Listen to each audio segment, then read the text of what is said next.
George, hello langa, mi pakat mu in abia. Hi, can you help me out? Hi, min pui theyang em ti in an so ta. Mi pakat chuan lui sang in, of course. How can I help you? Tere mai engtin nge ka pui theyang che. Lau tu ni vara. George chuan lui sang in, I'm looking the owner of this building. Hemi building nei tu pa hi kasonga antia. Ami biak pa chon, oh I see. But I'm sorry, the owner is not living in town. Oh ani chu. Apoi ka ti hle mai ani tu pa chu khua hian a cheng lova antia. George chuan hoi hai takin, oh really? Then who's taking care of this building? Ani mo, ani chuan tunge he building hi en kola anti he hoa. Chu pa mi biak pa chon lui sang chuan, Sir RC is the in charge of this building and he's also not staying in this building. Pu RC hi athu nei tu ber chu ania. Ma se ani po he building a hian a om lawa. An lau ti nui sanga. George chuan hoi ha pa chon, oh my god, he's not staying here. How can I reach him out? Lalpa le ani po ta hian a khosalo mo. Engtin nge ka biak theyang antia. Chu pa chuan, don't worry, I'll give you. And he usually comes twice in a week. Lungai su ka piang che. Chuan kar khata hian voi ni. Alo tlo trina. Ang lo tinui sanga.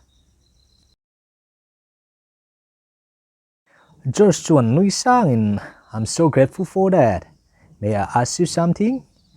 What's the price of this rent? Kalom lut ke thil kalo zot lok che. He in luaman hi ang sat nge ti in han sota. Chu pa chuan, it's different each and every room.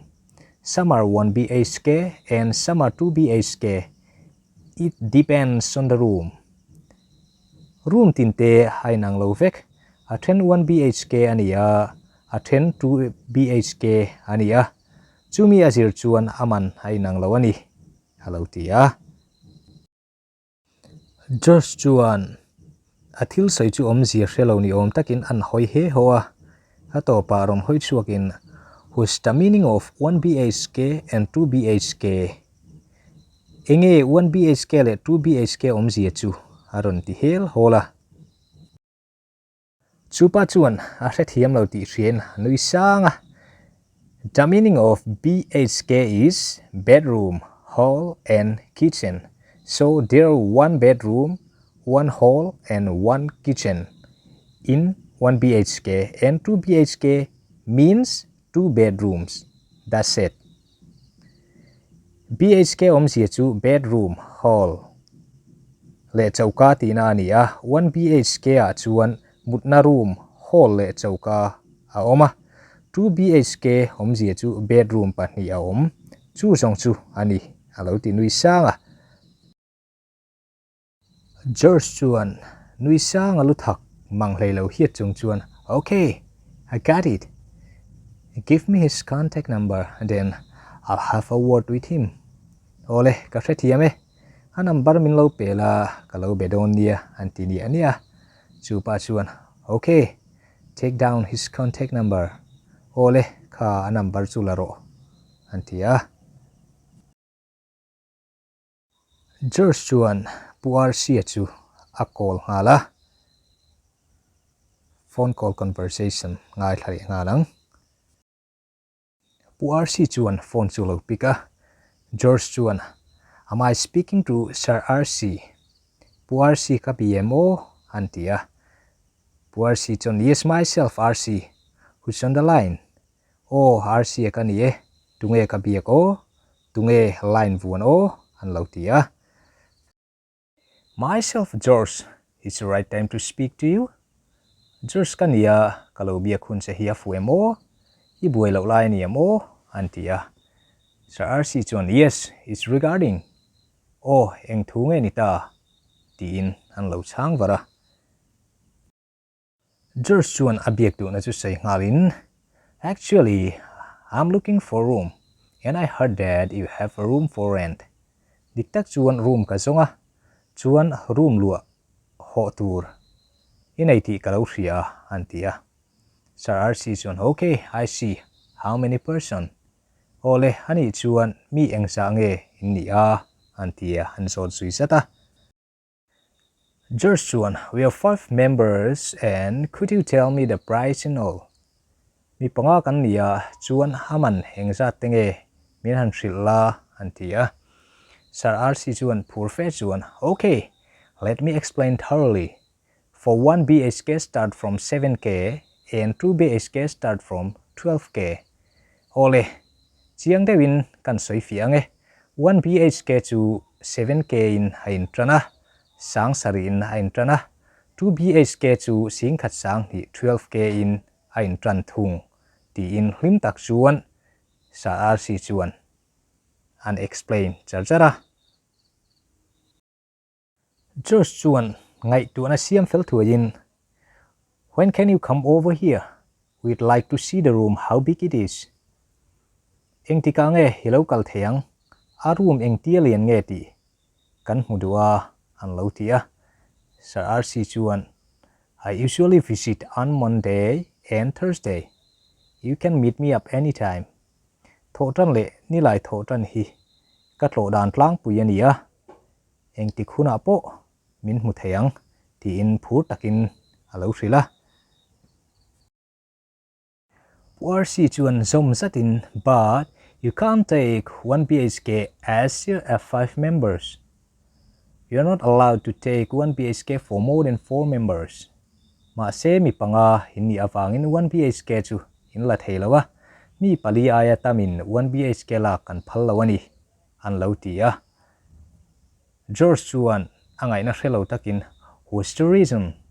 Enga tinge an lo ti he hoa.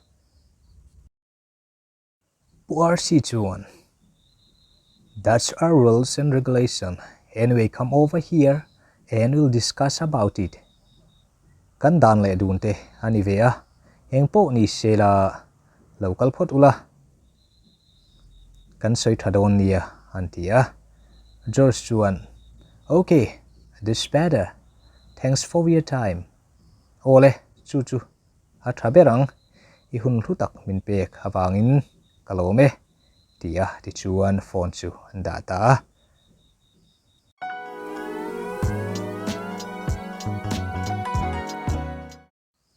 Oh, hey hi en lokang regarding kan ti chan chungchang a regard ti tonga local ani. It's regarding eng chungchang ange ti namo. I want to talk to you regarding your salary. Mo ka bedu che regarding your salary I hlo chungchang a ti na ani. Regarding kan ti chan chungchang kami chungchang soina ka ani.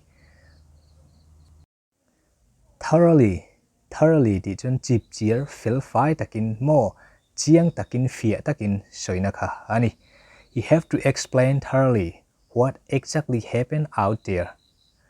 Enge kata kan thil thleng chiang takin isoi turani isoi fia turani thoroughly kan ti chuan chip chier takin fel fai takin clear takin mo chiang takin kami soina ka ani thoroughly ti kha kan lo revele bok don nia.